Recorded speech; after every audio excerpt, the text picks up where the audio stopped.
In 2017, Neill Blomkamp introduced his pet project Oats Studios in his first gritty and dark short film, Rakka, which was about a futuristic Earth, where mind-controlling reptilian aliens invade Earth. These aliens, called Klume, not only experimented with the human brain, but also began terraforming Earth, and the only resistance to the Klume were a band of resistance fighters, led by Jasper, who was played by Sigourney Weaver. Oats Studio was Neill Blomkamp's attempt to stay creative through his experimental shorts, which also include Firebase and Zygote. In this video, we will explore the world of Rakka and dive into the powers, psyche, and real intentions of the short film's main antagonists, the Klume. But before we begin, please consider subscribing to us. It may be a small click from you, but goes a long way for us. Let's begin, shall we? Chapter 1, World. In the near future, reptilian aliens called the Klume attack Earth and take it over with their technologically superior weapons and highly aggressive nature. The aliens destroyed cities all across the globe and killed millions of people. The rest, they enslaved. To terraform Earth, they built massive structures that spewed methane, making it harder for people to breathe, and the rising global temperatures led to wide-scale flooding. Furthermore, they brought their own plant life that proved to be disastrous for earthly plants. To sum it up, the world was at the feet of the Klume and humans were turned to the status of slaves, or rather vermin. The Klume weren't just technologically advanced, but they had several other powers like mind control via telepathy, etc. They destroyed our buildings using some kind of nanite technology, which was omnipresent in all their weapons. These nanites would be used to create massive rings around buildings, leading to the crumbling of the structures. Furthermore, the aliens would take people prisoners and turn them into something of an incubator for the newborn Klume. And to enhance this process, they would tweak the brains of human politicians so that they would convince the rest of the populace to live at the so-called conservatories. With such formidable occupants on Earth, humans really didn't stand a chance. But not everyone was dead or enslaved. Some of them formed and joined resistance forces that were dedicated to fighting the Klume and earning freedom. But these humans knew very well that fighting these aliens was not going to be easy. All rational thoughts told them that winning against the unfriendly reptilian invaders was next to impossible, but the human mind is known for its optimism and struggle for success. The humans started living in underground bunkers and ruins to hide from the Klume. The story begins in Texas in the year 2020, and we are taken through an underground bunker of sorts, where people of all ages have started taking weapons against the Klume population. They also built makeshift brain shields to get protection against the mind control of the aliens. Also, every once in a while, someone would manage to break out of the conservatories, and these people would gain the powers of the Klume, an unwanted gift that they didn't seek. One such man was Amir. Chapter 2, Amir and Nash. The resistance forces had found Amir, a man who managed to escape from the Klume conservatory, and was now under the protection, or rather imprisonment, of the resistance. The leader of the resistance forces, Jasper, played by Sigourney Weaver, freed Amir from his restraints. Initially, Amir is seen covered in a sheet to hide the gruesome things the aliens had done to him. The other resistance fighters were against Jasper's decision, believing that Amir was now working for the Klume, or at least, wasn't anymore a human. However, Jasper knew that Amir was the only way that the humans could turn the tide, because he had developed precognitive abilities and could see the future.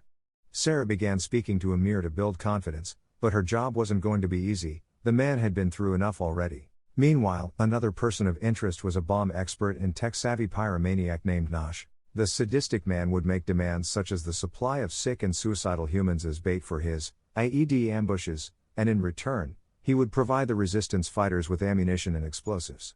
Jasper was sick of Josh's demands and murderous glee, but she had no other choice. Fulfilling his demands was a necessary evil.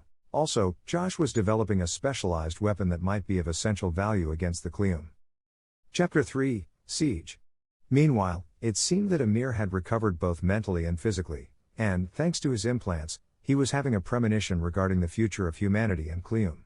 He sees the resistance forces shooting down a Klume aircraft, after which the alien inside tried to escape, but was pursued by the resistance forces.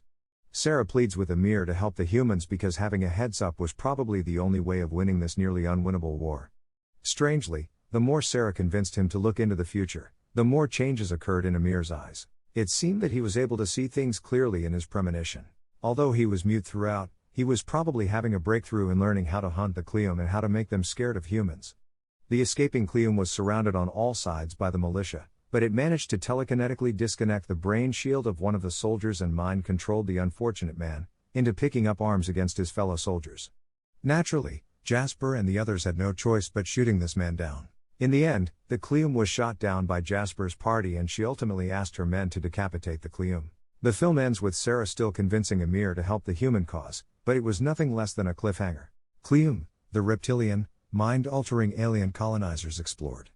The nasty and ruthless Klume are bipedal, crocodile-like beasts that are 8 to 9 feet tall with 6 limbs, which include 4 arms and 2 legs. They also possess razor-sharp teeth, 9 small, black eyes, and a forked tongue. Their mouth is lined haphazardly, possibly inspired by a leatherback turtle. Furthermore, the Klume are stated to be genetically cloned drones, and have been said to be entirely sentient by the film's director, Neill Blomkamp. We will elaborate more on this subject in the next entry. As far as their powers and abilities are concerned, these beasts use a black fluid-like material, which is probably made of nanites. Therefore the material behaves like some programmable matter. The Klume use this black programmable liquid in practically all of their technology, from weapons, vehicles, armor, and even for the purpose of terraforming. They also have the power to control the human mind, and possess telekinetic powers to some extent.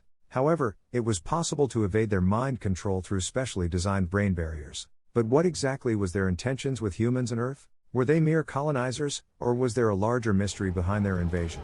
Let's explore. Who or what was the higher angelic entity? We skipped a small scene featuring a shimmering angelic being in the short, and it was probably the most surreal of all moments. Played by special effects expert Alec Gillis, Blomkamp's short gives an explanation behind the creature and their relationship with the Klume. What we see at the end of the first part is a non-physical and rather intangible entity made up of swarms of nano-cloud pieces. However, the entity isn't present there, it's only tethered to the physical presence, while existing somewhere else entirely. However, it is keeping an eye on the events that are unfolding on Earth, and how a lower species is trying to decimate humanity. But, it wouldn't enter our reality and protect humanity because that was beneath the angelic entity. But what's the relationship between the Klume and this entity? Well, according to Neill Blomkamp himself, the Klume have a method in their madness, solely because they lack something that the humans possess. According to them, humans can connect with these higher angelic beings, and the Klume want to learn how it is that the humans do it. That's why they were terraforming Earth, and experimenting with the human mind, even transforming humans into incubators for younger Klume. To the Klume, the entity is nothing short of their god. It seems that the Klume have been forsaken by the angelic entity, but human beings have not. Naturally, the character of Amir will have a huge role to play, if and when the short is turned to feature film. Burning questions. Well, being only 21 minutes long, Rakka is not a short that comes a full circle, and leaves many open-ended questions here and there. But that's precisely what a short aims to do. It tends to increase the anticipation of the viewers for the next installment. As per an interview that Blomkamp gave to The Verge, he intends to turn Rakka into an episodic series instead of a feature film. And, it only makes sense, because the story has a plethora of avenues to explore. For instance, if the Klume are experimenting on humans to prepare from the end of the universe, what exactly is causing this end? Secondly, it is evident that the higher angelic aliens will side with humans either directly or indirectly. But, how exactly would they help us humans? And, where do Amir and Nash fit in all this chaos and drama? We can only hope that we get the answers to these questions because the world of Rakka is not only deep, but also comprehensive, and comes with many shades that are yet to be explored. That's all in this video. You hang around with us because we are soon going to explore Blomkamp's other shorts like Firebase and Zygote. Stay safe, and have a good one. There.